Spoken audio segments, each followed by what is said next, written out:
welcome back to the Radiate Health and Wellness Podcast. I'm Christine D. Ross, and I'm so grateful you're here with me today.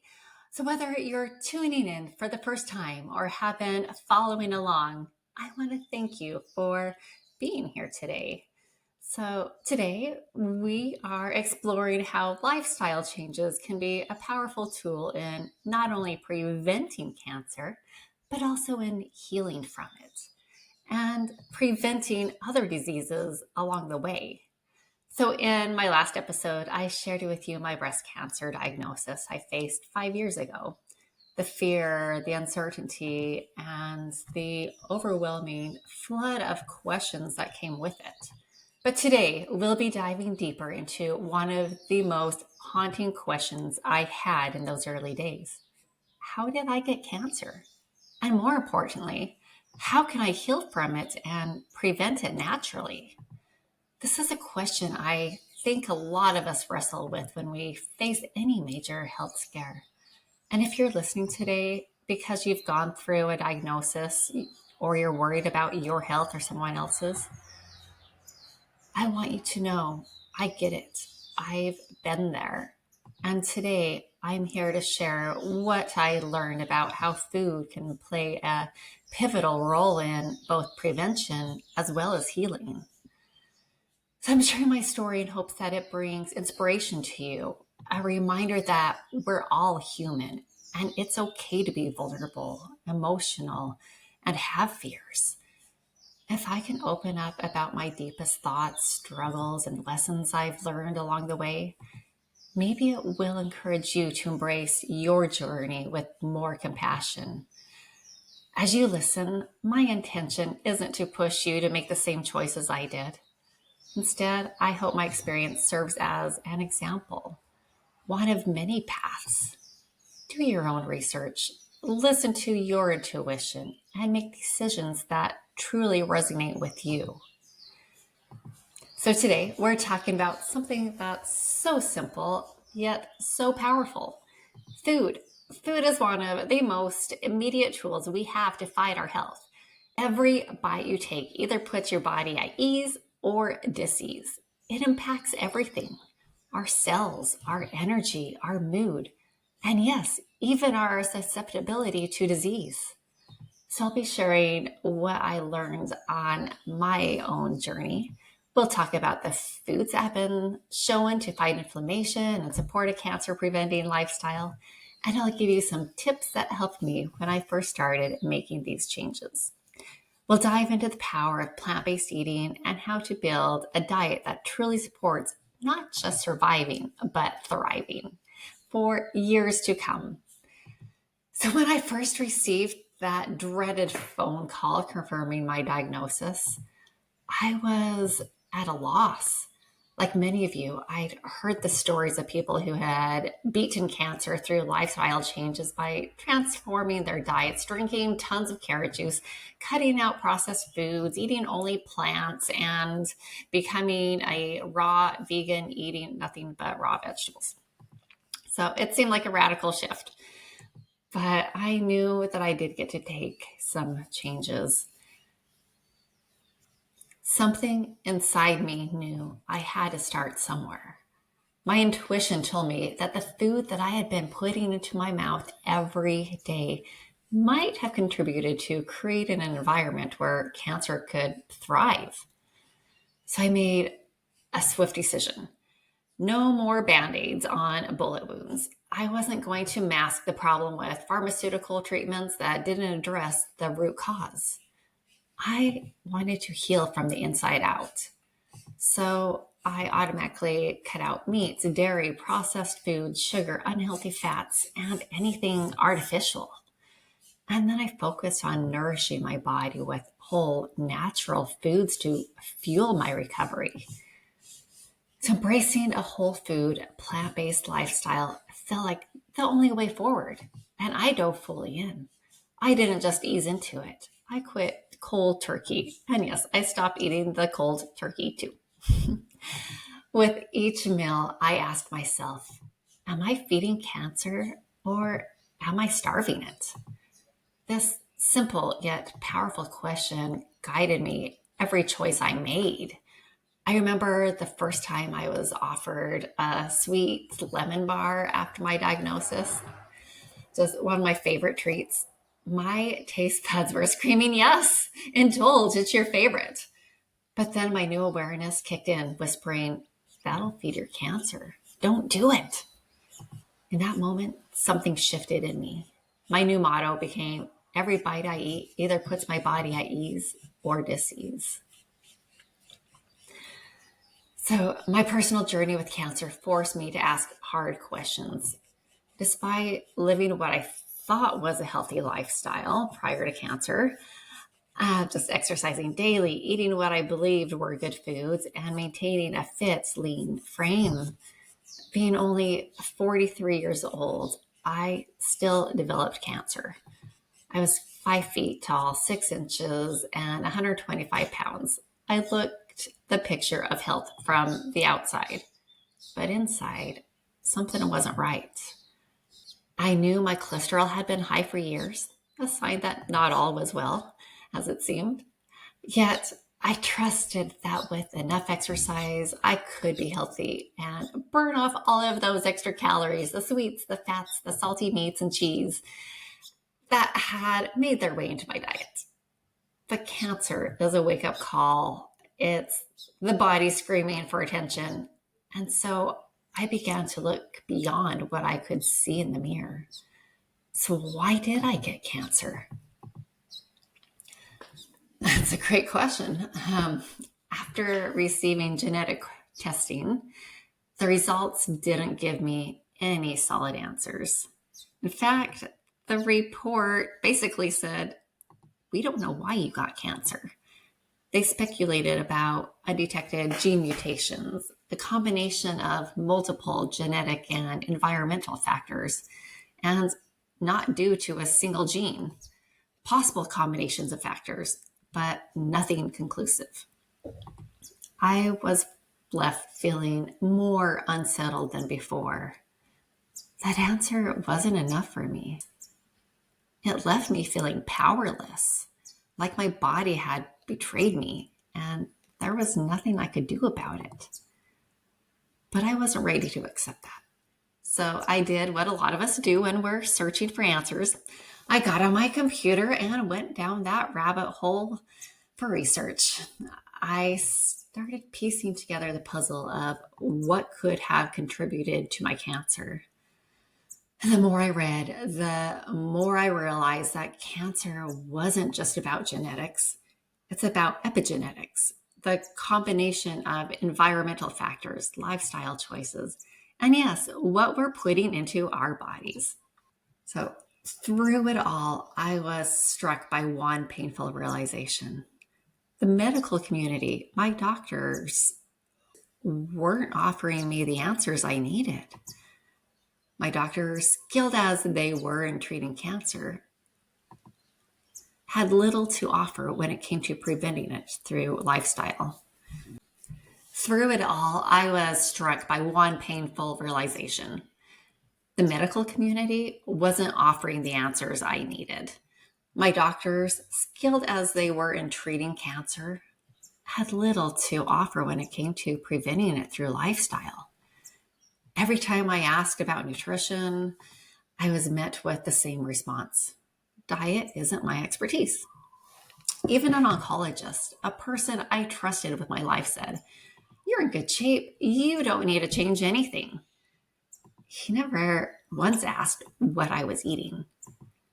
It was then that I realized doctors are often trained to put Band-Aids on bullet wounds, but it's up to us to figure out how to truly heal and prevent future illness. I couldn't rely on them to know what was best for me. I got to listen to my body, trust my intuition, and take control of my health in a way that felt right for me. The most powerful decision I made was to opt out of radiation and chemo drugs and instead embrace a lifestyle that nourished my body from the inside out, truly healed and focused on true prevention and not that Band-Aid. I focused on a plant-based diet, regular movement, reducing stress with yoga and breath, and living mindfully every day. I felt stronger, more energized, and more at peace than I had before. Now, I spent months immersing myself in the research of experts like Dr. Furman, Dr. Ornish, Dr. Greger, and Dr. T. Colin Campbell, and others. Their teachings, the China study, combined with the lessons I learned from the Blue Zones. I took courses on nutrition, focusing on how to use food as medicine. This research wasn't just theoretical, it was personal. It was my life. I learned that chronic diseases like cancer don't have to be inevitable. We have more control over our health destiny than we think. And what we put into our bodies 3 times a day, 365 days a year, is a major part of that equation. So as I dove deeper into the research, I learned that processed meats, red meats, and dairy products, and added sugars have been linked to increased cancer risks. I read studies showing that cancer cells thrive on sugar and that processed meats are classified as carcinogens. I realized that the standard American diet, that sad diet, the diet I thought was relatively healthy, was full of things that could have contributed to my diagnosis. It was overwhelming at first, but also empowering because it meant I could make choices that might prevent my cancer from coming back. And that's when I really began to explore the connection between my diet and my diagnosis. So growing up as a farmer's daughter, my mom raised me on healthy meals, healthy and hearty meals. Lots of meat, cheese, pasta, and potatoes, and washing each meal down with a full glass of milk. So it wasn't until I left home that I began to make my own choices and started questioning some of the foods that I'd grown up with. So really the only thing that I had changed was I stopped drinking milk, just finding it quite unappealing after drinking only raw milk for a time, and it just developed a smell and a taste, and it just kind of repelled me. But I continue to include meat and cheese in almost every meal. I crave salty foods and cheese, practically just inhaling cheese curds whenever I could find them. It wasn't until my cancer diagnosis that I truly understood the gravity of those choices. The more I researched, the more I found connections between animal products, processed foods, and disease. Studies linked dairy to breast cancer, meat to heart disease, and processed foods to inflammation. Everything pointed to the conclusion that food wasn't just fuel, it was medicine. Or in the case of what I had been eating, it was poison. So what began as a fearful journey quickly became one of empowerment. My taste buds evolved. Foods that once tempted me, the cheese, the salty meats, and processed treats, just lost their appeal. Instead, I craved fresh, vibrant flavors, vine-ripened tomatoes, sauteed garlic, herbs, mushrooms, and zucchinis. I discovered that real, unprocessed, plant-based foods wasn't just healthy, it was delicious and satisfying and full of life. So transitioning my family to this way of eating was actually easier than you might think.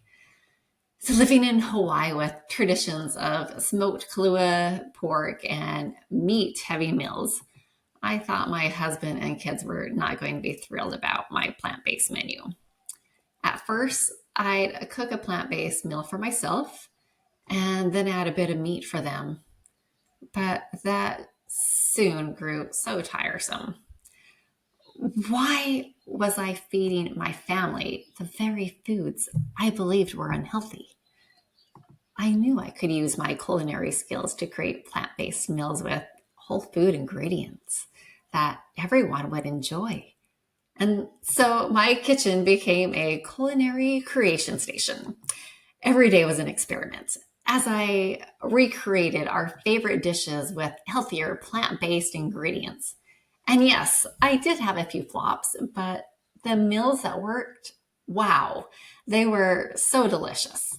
My friends and family would sit around the table raving about how scrumptious and satisfying the food was. And I'd smile knowing I was nourishing them with meals that were good for their bodies and souls. So here I am, years later, and still thriving.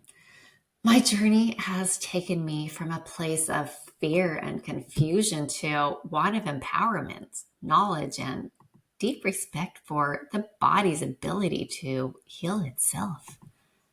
My kitchen is now just filled with vibrant, colorful foods and spices, and every meal feels like an opportunity to nourish my body with love and intention. Many of my family and friends have come along for the ride too. And together we've embraced a lifestyle that is not only sustainable, but just deeply satisfying. I've learned that you don't have to give up flavor, joy, or satisfaction to eat healthy. You just have to shift your perspective and open yourself up to some new spices and new possibilities. And that's what I hope to share with you today in this episode. So, one of the most transformative discoveries I made on my health journey was Dr. Joel Fuhrman's G bombs. So, that's an acronym: greens, beans, onions, mushrooms, berries, and seeds. So, these powerful foods are known for their ability to fight cancer, prevent disease, and promote longevity. Incorporating them into my daily routine has not only been easy, but it has also made my meals more flavorful, satisfying, and nutritious. So let's start with greens. They're so versatile, whether it's a simple salad, a nutrient-packed smoothie, or adding chopped kale to spinach or soups, curries, chili, or pasta sauce. Getting greens into every meal is effortless. I like to think of them as the ultimate sneak-in food, just blending seamlessly into almost any dish and instantly boosting the nutritional content. So beans are another cornerstone. I prioritize soybeans and soy products, and I'll get a little more into soy products in a little bit. But I use soy milk in smoothies or coffees and snack on edamame and cooking with tofu. Also adding just different beans to soups, Mexican dishes, and even meat substitutes is an easy way to pack in plant-based protein. From black beans in tacos to lentils in a hearty stew, the options are endless. And when it comes to garlic, no joke, garlic is my go-to. If cancer is anything like a vampire, I'm definitely eating enough garlic to keep it away. I probably go through close to an entire bulb each day, adding fresh garlic to sauces, stir fries, soups, and even salad dressings. And onions are right there with it. I use both red and green onions, sprinkling them raw on salads or sauteing yellow onions with garlic for an aromatic base that adds delicious flavor to any dish. And then there's mushrooms. They are probably one of my favorite meat substitutes. So I marinate them in anything from teriyaki to savory sauces. They take on a rich, hearty texture that makes them perfect for stir fries, burgers, or even stuffed as an appetizer. I also take turkey tail mushrooms as a supplement for their immune boosting, cancer preventative benefits. And when it comes to berries, do I even need to give any ideas? They're delicious on their own, right? But for variety, I blend them into smoothies, toss them into salads, make them into bread, or top oatmeal with berries for a burst of sweetness. And then there's nuts and seeds. Nuts and seeds are an absolute game changer. I've swapped out eggs for flax seeds in baking and add flax seeds and chia seeds to oatmeal, smoothies, and even cookies. I snack on seeds, sprinkle pumpkin seeds on salads, and use nuts to create my plant-based cheeses. sauces, and meat substitutes. Cashews are my secret ingredient for making good plant-based cheese, as well as for creamy sauces. And I love snacking on an assortment of nuts and seeds for a crunchy, salty, satisfying treat. So incorporating these G-bomb foods into my everyday routine isn't just easy, it's creative, delicious, and deeply nourishing. From the vibrant flavors of fresh salads to the hearty comfort of bean-filled soups, eating this way has turned every meal into an opportunity to fuel my body, fight disease, and feel my best. It's a lifestyle that feeds not just my body, but my soul too. So here's a question I've heard countless times: is soy dangerous? And let's be honest, there's even a running joke that men will grow man boobs if they eat too much soy. This myth, like so many others surrounding soy, is simply not backed by science. When I first encountered these misconceptions, I dove deeper into the research and learned something that completely shifted my perspective. Another key discovery came from Dr. Christy Funk, a renowned breast cancer surgeon who highlights the protective role of soy in women's health. Contrary to beliefs that soy raises estrogen levels and fuels cancer growth, it's actually quite the opposite. Soy contains phytoestrogens, which block harmful estrogens from binding to receptors, much like tamoxifen, the medication many of my doctors want me to take every day. The idea that soy increases estrogen and causes hormone-related issues has been debunked by multiple studies.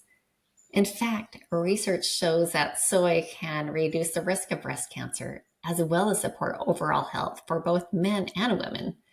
So, no, men don't have to worry about soy affecting their masculinity, and women can feel reassured that including soy foods like tofu, tempeh, and edamame in their diets is beneficial. So for me, this knowledge brought peace of mind, knowing that incorporating soy into my plant-based diet could protect me rather than harm me, reinforced that I was on the right track. It's just another example of how misinformation can hold us back from making the best choices for our health. So on the other hand, learning to cook tofu, that was another challenge altogether. I mean, getting it from a soft, tasteless mush to a chewy, flavorful meat substitute took trial and error.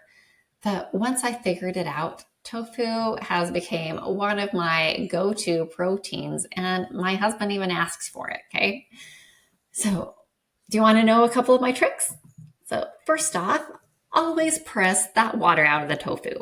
That's the key. I use a tofu press, but you can also wrap it in a towel and place something heavy, like a heavy cast iron pan, over the top of it. And once it's nice and firm, cube it up, shake on your favorite spices, and pop it in the air fryer. My favorite way to cook it is about, 400 degrees for about 13 to 15 minutes. Just check. When it's crispy on the outside and chewy in the middle, it's perfect. And it's so simple and satisfying and full of flavor.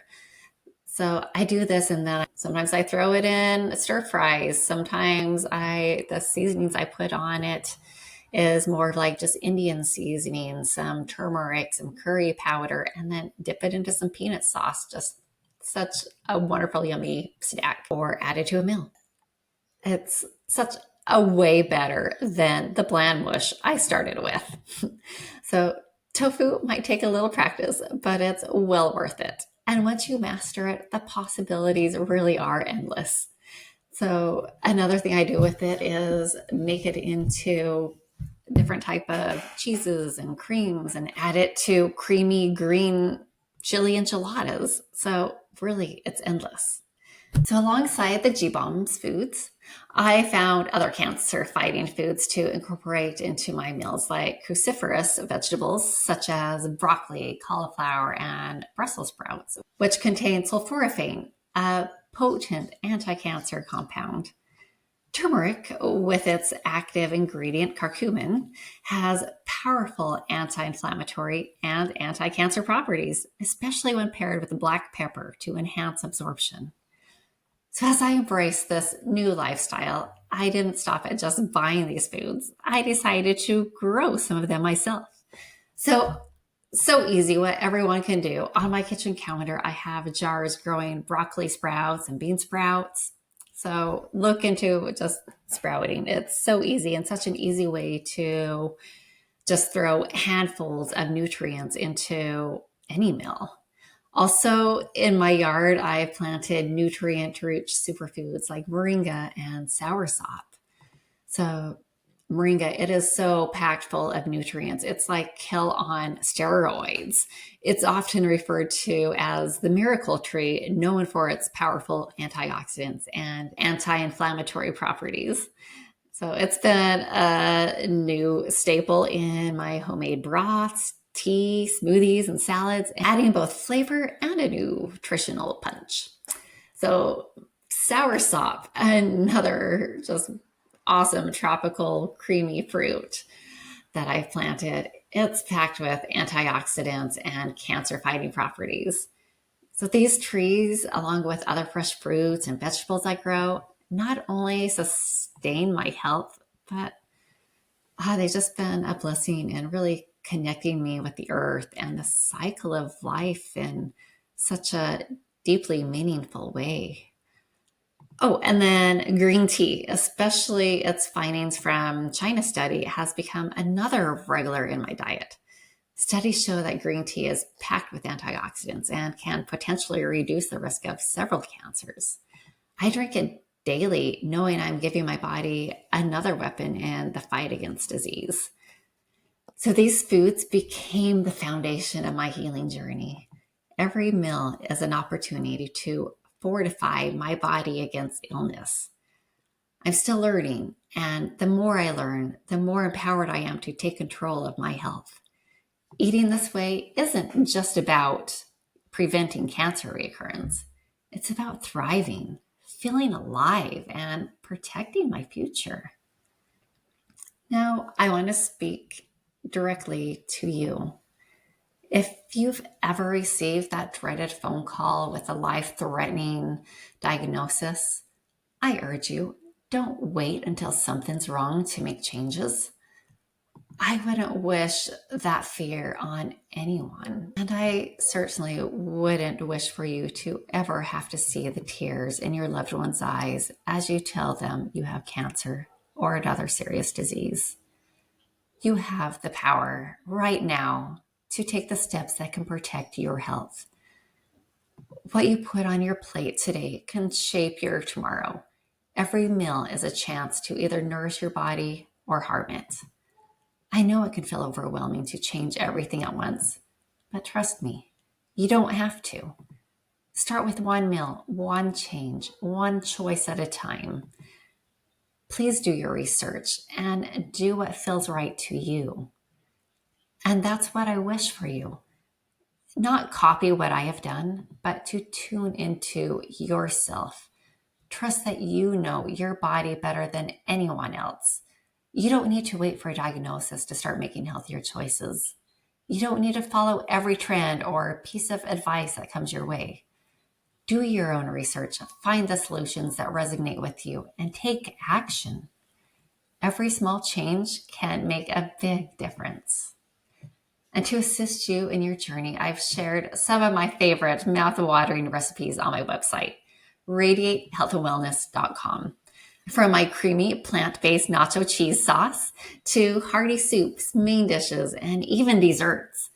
These recipes are for you to make the journey toward health and delicious enjoyable.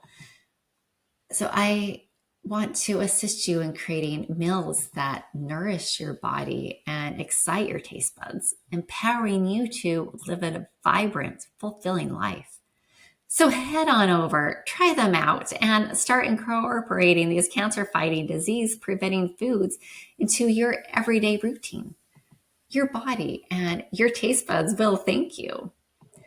So please stay tuned into this entire series about my cancer journey to hear whether I've stayed with the whole food, plant-based vegan diet, the struggles I've faced over the last 5 years, the holistic choices I have incorporated, and how I've created balance along the way. So in the next episode, I'll dive deeper into my cancer journey and explore another critical area of prevention: endocrine disruptors and environmental hazards. We'll talk about the chemicals we're exposed to daily and how they could be impacting your health. But for now, I encourage you to take a look at what you put on your plate and your food choices. What can you shift today that will support your health tomorrow? If you're feeling overwhelmed or unsure of where to start, I would be honored to guide you as your coach.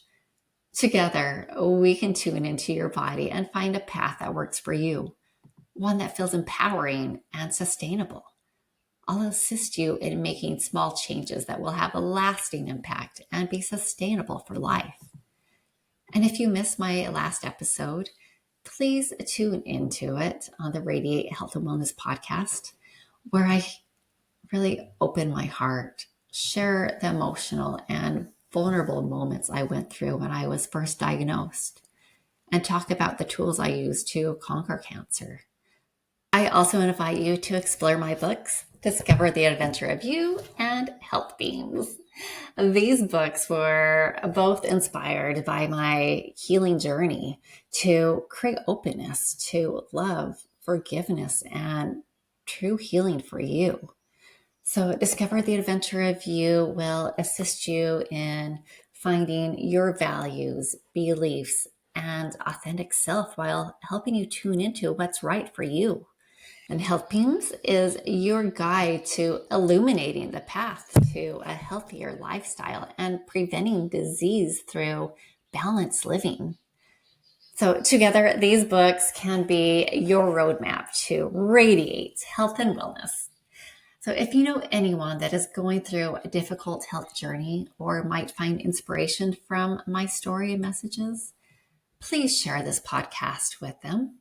You never know how far your ripple may go in creating health and peace in somebody else's healing journey. And of course, I'd love to hear from you. Do you have any questions for me? Please feel free to reach out, ask questions, and share your experiences or reflections with me. You can connect with me anytime at radiate.hw@gmail.com, on my website, radiatehealthandwellness.com, Facebook, Instagram, or simply by leaving a message in the comments below. Now, before you go, don't forget to like and subscribe to this podcast so you'll be the first to know when I publish the next episode. By subscribing, you'll stay up to date on my journey of future topics and more tips to support your health and well-being. So much mahalo for joining me today. Remember, you have more power than you think, and it all begins with the choices you make today. So until next time, take care of yourself and radiate health and wellness from the inside out.